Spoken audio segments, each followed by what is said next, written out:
किसी समय एक नगर में राजू और विरजू नाम के दो मित्र रहते थे। दोनों के ही दिन बुरे चल रहे थे। वे जो भी काम करते बिगड़ जाता। उन्होंने खेती प्रारंभ की तो सूखे से सारी फसल बर्बाद हो गई। साल भर मेहनत की और अब सारा सूखा पड़ गया। सारा धन मिट्टी में मिल गया। हमारी तो सारी किस्मत ही खराब है। फिर कुछ समय बाद उन्होंने व्यापार करना शुरू किया, पर सारा सामान ही खराब हो गया। हाय रे, हमारी तो सारी किस्मत ही बेकार है और पता नहीं आगे क्या क्या देखना पड़ेगा। लेकिन मित्र, मेरे दिमाग में एक विचार आया है। क्यों ना हम किसी पंडित से मिलकर अपने भाग्य का उपाय खोजें? हाँ, ये तुमने ठीक कहा। कल सुबह होके ही गांव के पास वाले सिद्ध पंडित जी के पास चलेंगे। वो हमारी खराब किस्मत का समाधान जरूर देंगे।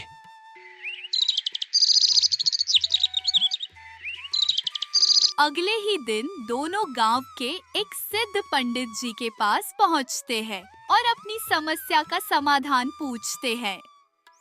पंडित जी, हम दोनों के भाग्य बहुत फूटे हैं। जिस भी काम में हाथ डालते हैं उसमें नुकसान के अलावा और कुछ नहीं मिलता। अगर सोने को भी छू लें तो वो मिट्टी समान हो जाता है। हाँ पंडित जी, हम दोनों के दिन बड़े ही कष्टपूर्ण बीत रहे हैं। कोई ऐसा उपाय बताइए जिससे हमारा भाग्य जाग उठे और हम भी दूसरों की तरह आनंद पूर्वक जीवन गुजार सकें। उनकी सारी दास्तान सुनकर पंडित जी बोले, बेटा, अपने भाग्य को संवारने का केवल एक ही उपाय है। तुम दोनों तीर्थ यात्रा करो। मुझे विश्वास है कि इससे तुम दोनों का भाग्य सुधर जाएगा और तुम्हें भविष्य में लाभ तथा सुख की प्राप्ति होगी। यदि आपकी यही सलाह है तो हम कल ही तीर्थ यात्रा के लिए रवाना हो जाएंगे। अच्छा पंडित जी, नमस्कार। अब हम चलते हैं।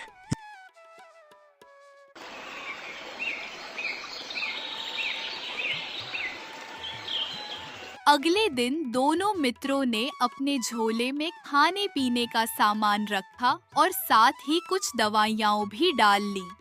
फिर वे अपने गांव घर से दूर जंगल की ओर चलने लगे।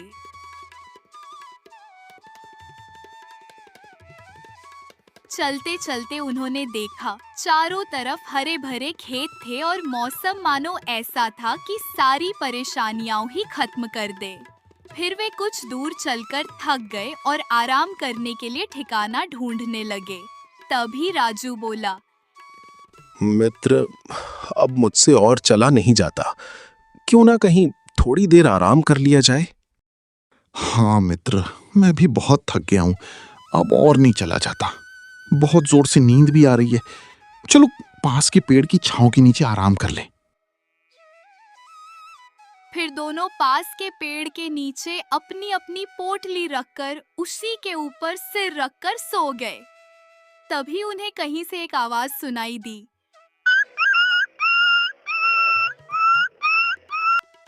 मित्र, लगता है कोई कुत्ता पास में ही है और शायद वो किसी वजह से पीड़ित है। अरे भाई, पीड़ित है तो होने दो।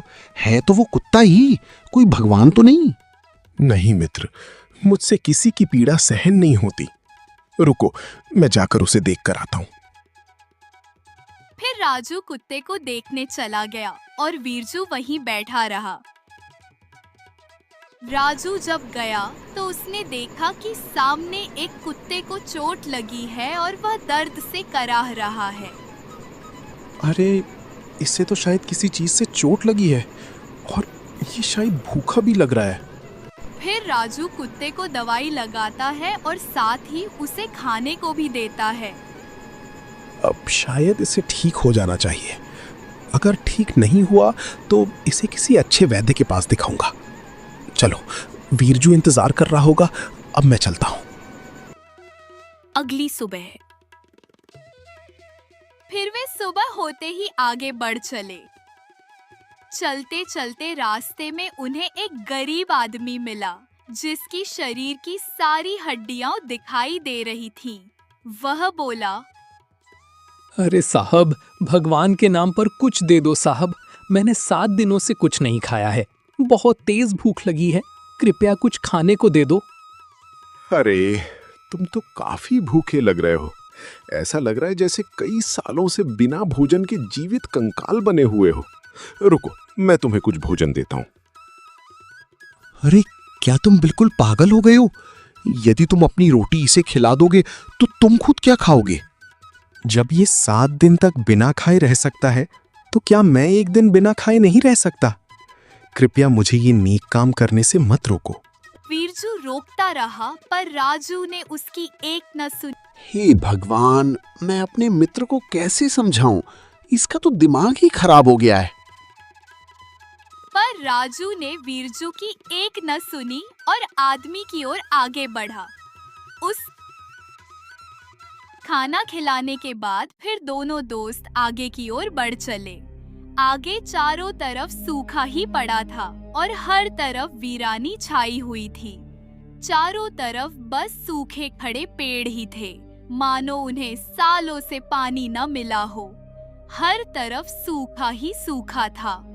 तभी उन्होंने देखा कि आगे एक बूढ़ा आदमी बेहोश पड़ा हुआ है।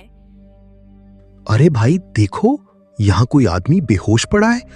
मुझे तो लगता है इसे पानी नहीं मिला। चलो इसकी कुछ मदद करते हैं और इसे पानी पिलाते हैं। अगर तुम इसे पानी दे दोगे तो आगे की यात्रा के लिए तुम क्या पियोगे? फिर तुम क्या करोगे अगर सारा पानी इसे दे दोगे? पर राजू ने वीरजू की एक न सुनी और आदमी की ओर आगे बढ़ा। उसने अपना थैला निकाला और उसमें से पानी निकालकर उसे पिला दिया। पानी पीते ही उसकी हालत में सुधार आया और वह खड़ा होकर बोला, बेटा, तुमने पानी पिलाकर मेरी जान बचा ली। भगवान तुम्हारा भला करे। तुम जिस काम के लिए जा रहे हो, देखना वो काम जरूर पूरा होगा। यही मेरी दुआ है बेटा। धन्यवाद बाबा, आपने हमें दिल से दुआ दी। हमारे लिए वही सबसे बड़ा आशीर्वाद है। किसी जरूरतमंद की मदद करके जो संतोष मिलता है, वो किसी धन दौलत से बढ़कर होता है।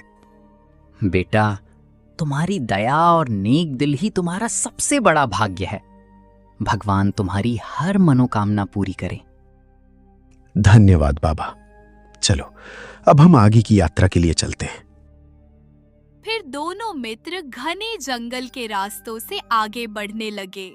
चारों तरफ ऊंचे पेड़ और सूखी पत्तियां बिखरी थीं, लेकिन दोनों अपनी तीर्थ यात्रा पूरी करने के लिए लगातार आगे बढ़ते जा रहे थे। चलते चलते वे एक मंदिर के पास पहुंचे। वहां उन्होंने भगवान के दर्शन किए और उनका आशीर्वाद लिया। चलो मित्र, भगवान के दर्शन भी हो गए और हमारी यात्रा भी पूरी हो गई। अब मैं बहुत थक गया हूं। चलो थोड़ा आराम करके वापस अपने घर चलते हैं। हाँ मित्र, तुम ठीक कह रहे हो। भगवान के दर्शन करके मन को बहुत शांति मिली है। अब थोड़ी देर आराम कर लेते हैं, फिर वापस अपने घर की ओर चलेंगे। फिर दोनों मित्र थोड़ी देर आराम करने के बाद अपने अपने घर की ओर चल पड़े।